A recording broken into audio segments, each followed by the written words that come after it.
Mr. President, Pakistan remains deeply concerned at the recent turn of events.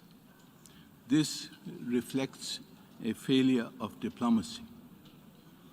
Prime Minister Imran Khan has regretted the latest situation between Russia and Ukraine and said that Pakistan hoped that diplomacy could avert military conflict.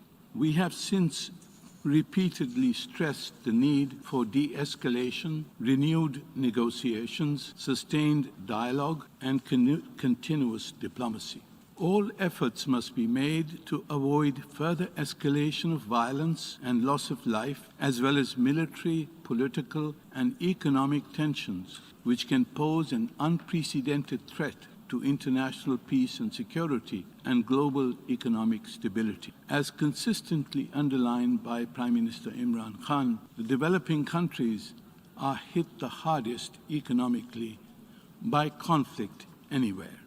We hope that the talks initiated between the representatives of the Russian Federation and Ukraine will succeed in bringing about a cessation of hostilities and normalization of the situation.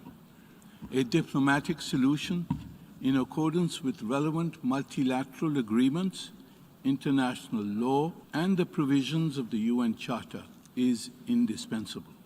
Pakistan also supports all efforts to provide humanitarian relief to civilians in the affected areas.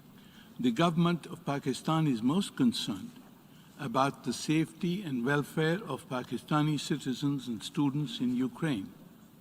The majority of them have been evacuated. Those who remain will be evacuated soonest. We appreciate the cooperation of the Ukrainian authorities, as well as the Polish, Romanian, and Hungarian governments in this context.